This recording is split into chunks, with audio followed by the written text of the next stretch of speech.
Okay. Welcome everybody. Thank you so much for coming out.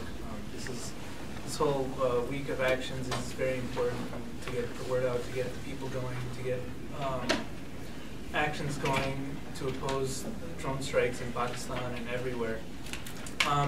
So, as Chris mentioned, I spent last summer, or a significant part of last year in Pakistan studying the federally administered tribal areas of Pakistan. They're a group of 7 small semi-autonomous regions on the western border of Pakistan. Now, the most famous of these regions are North and South Waziristan.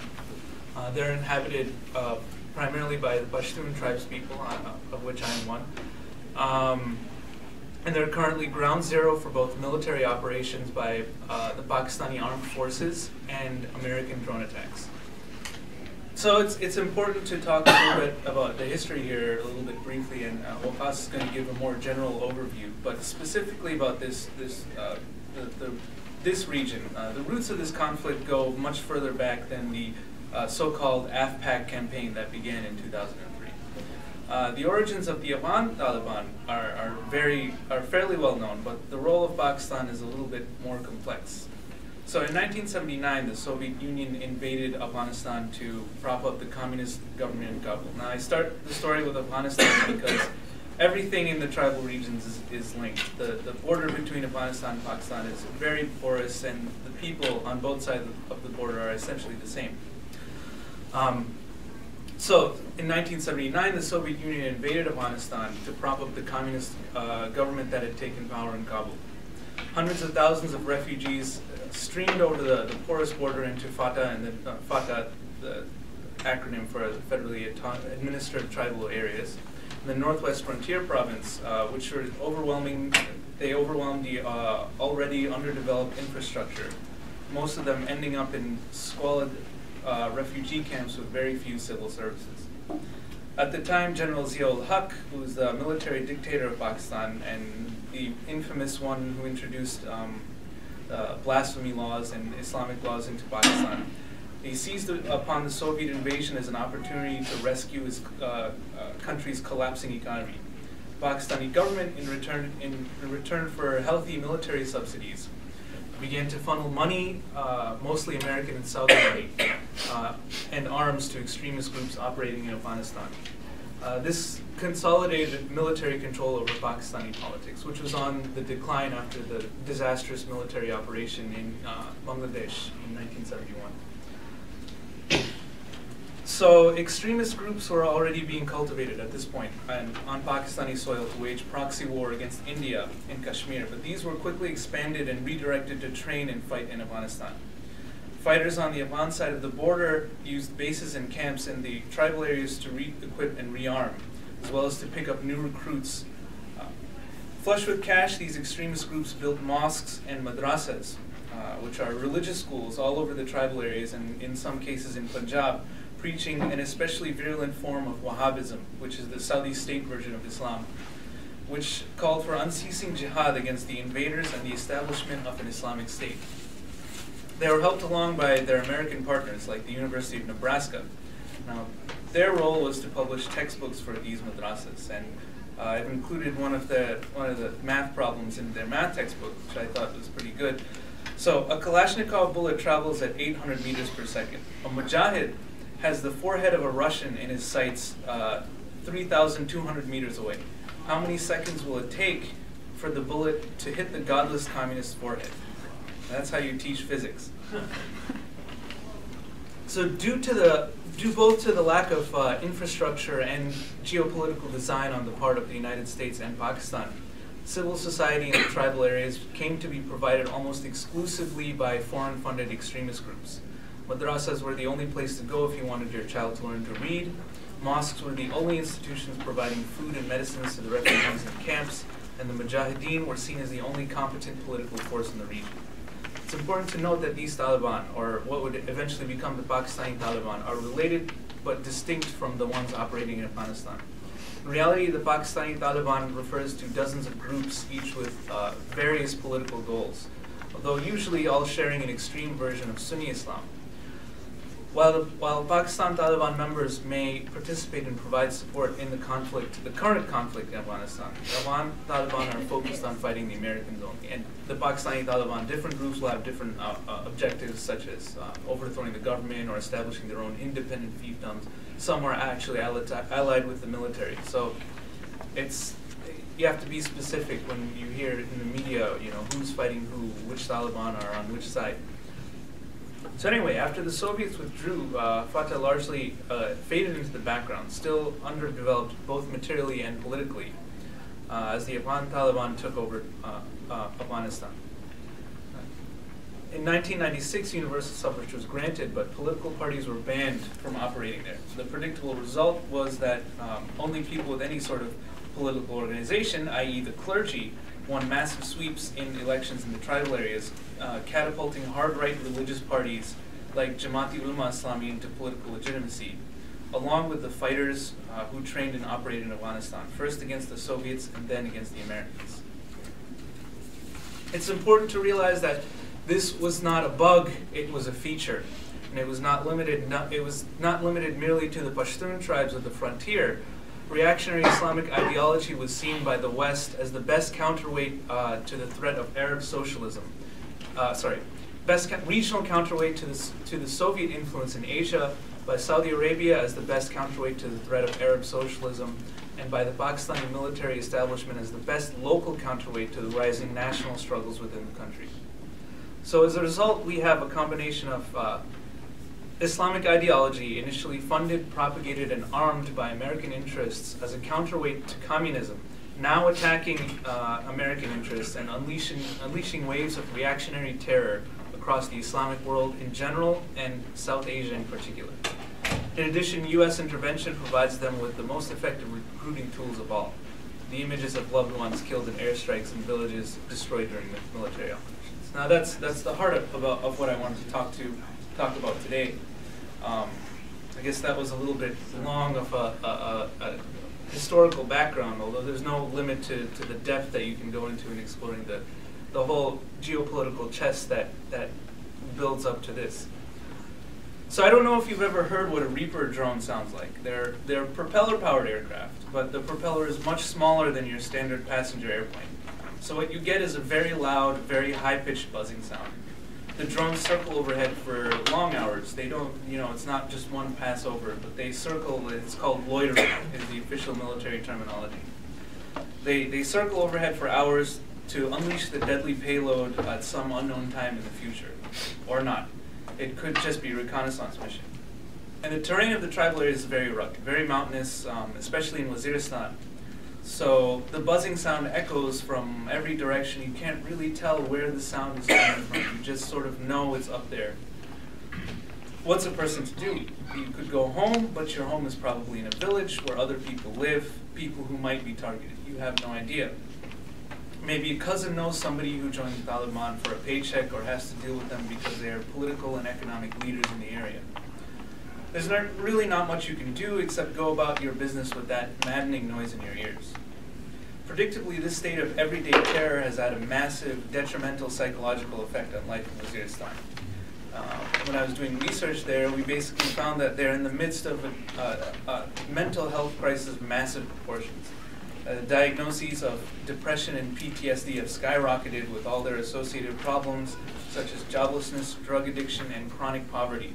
Nearly every family that we spoke to could recount at least one family member who suffered from mental illness. And considering that this is a conservative society, the numbers are probably much, much higher. In addition, the social and political institutions within the tribal areas that we could conceivably rely on to bring some measure of peace, security, and stability to the people have been squeezed to the breaking point by the Taliban on one side and drone strikes and military operations on the other. The traditional councils of elders, the jirga, have been targeted have been the targets both of Taliban attacks and drone strikes, leaving huge gaps in the political leadership that are being filled by armed clerics and religious groups. People are staying away from funerals, weddings, sporting events, and most tragically, schools. Economic life has been strangled, marketplaces have become deserted, and economic activity has been forced onto the black market. This is, of course, another example of the counterproductive results of the drone policy. Black market economy, drug trade, extortion, and so on is controlled primarily by Taliban groups. By providing a disincentive to engage in normal economic activity, we are both strengthening the economic power of reactionary groups and forcing more people into economic dependence on them. Finally, there are the casualties. There has been a neat visualization that's been making the social media rounds on the past couple of weeks. It's called Out of Sight, Out of Mind. It provides a chilling summary of the human consequences of the continuing drone war in Pakistan. So it's an animation as the timer advances, beginning in 2004. You can see how the number of drone strikes and their casualties balloon, resulting in just over 3,000 casualties. Of these, 175 were children, 535 were civilian, and 2,348 were in this gray area called alleged militants. We'll get back to that in a second. A big part of the drone's appeal to policymakers is their capacity as a sort of super weapon. That is, they cost no American lives, fewer American dollars, and they have a magical surgical effectiveness. They only hit bad guys. So we found a way of waging war that doesn't involve all of the bad stuff that comes along with waging a war. I'm not exaggerating for effect. We've been consistently fed the line that these drone strikes are humane methods of projecting power. CIA Director John Brennan, who was the chief counterterrorism advisor to President Obama, insisted many times that drone attacks kill almost no civilians, literally 0 civilians in 2011. If you look at official pronouncements of death tolls resulting from the drone strikes, you'll notice something peculiar. Last May, the New York Times broke the story without much fanfare about how exactly these numbers are officially calculated. Essentially, every male military-aged person is considered a combatant, and all deaths within that demographic are reported as militants. So an explosion at a soccer field, killing some college students in their early 20s, militants. An explosion at a wedding, which in the tribal areas of Pakistan are usually separated by gender, militants with maybe a few women and children as collateral damage. So let's go back to the numbers that I quoted before. 175 children, 535 civilians, 2,348, quote, alleged militants. According to the way the targets are reported, all we can really be certain of is that those 2,000 people killed were men aged 18 to 35. Some were certainly militants. The actual percentage that were is decidedly unclear. The counts that are usually circulated in the media estimates are gathered from local and international media. And according to a 2012 Columbia Law School study on their methodologies, this study found that in addition to falling into the linguistic area of the word militants, which is subject to political redefinition and semantics, these estimates most likely severely undercount the civilian casualties that that the drone strikes cause. The United States, of course, is extremely tight-lipped about the results of its drone program, and with good reason. If the official line is that drones cause no civilian casualties, then there's no reason to keep statistics on the number of civilian casualties. And you can go out in front of everyone and talk about these fancy new military machines that only get the bad guys, and then go sign a multi-billion-dollar manufacturing contract with McDonnell Douglas. Meanwhile, Stanford Law School also conducted a study last September called Living Under Drones. It's a very good study. I highly recommend that you go download it and read it. They were looking for estimates about the true casualty rate of the drone war and whether the program was effective at what it does. Found that only 2% of deaths caused by drone strikes were what it called high-level terrorist targets. The rest of them were all those people in the gray area I just mentioned, males aged 18 to 35.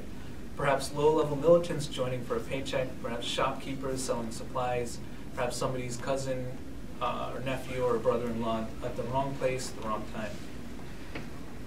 The study also found evidence that the use of drone warfare is actually counterproductive. And we can sum up the reason why as follows. If he wasn't a militant before a missile hit his brother's wedding, then hit the people trying to rescue the casualties from his brother's wedding, then the funeral for the people who were killed in the first attack, he damn sure is one now.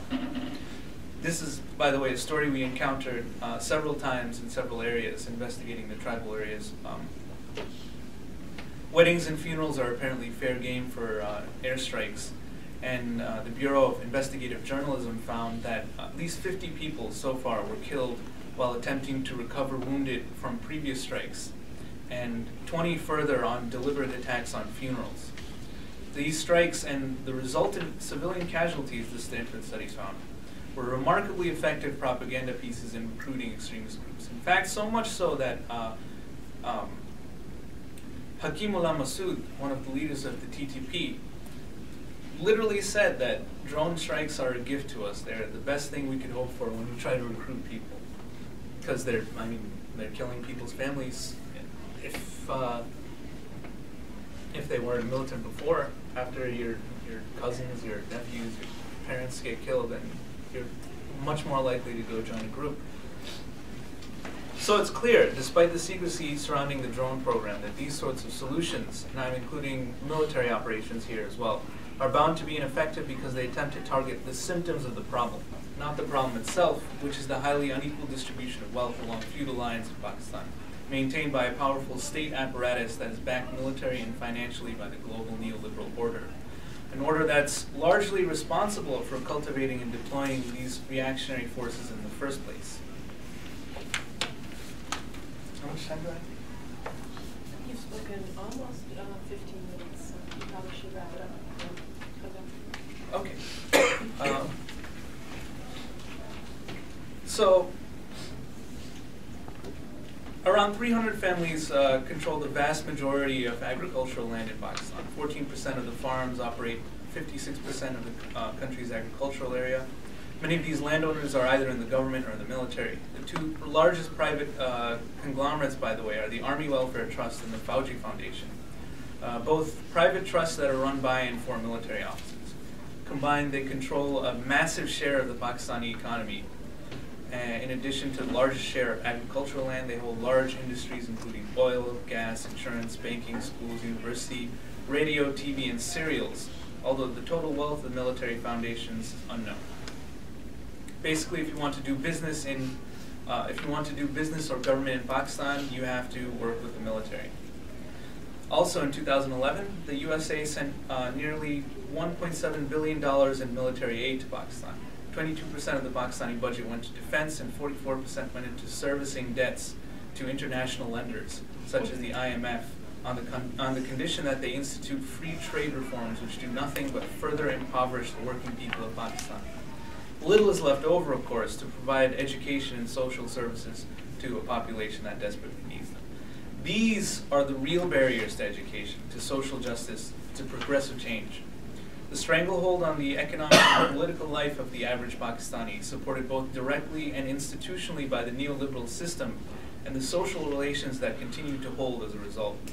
A vicious, ultra-conservative movement cultivated with money and guns by that same ruling class at the behest of American geopolitical interests until recently, and since then, given ideological cover and recruitment opportunities by the mounting misery resulting from drone campaigns and military operations. Without those factors driving both the insurgency and the political, economic, military suppression, genuine progressive forces would have space to develop and organize. Thank you.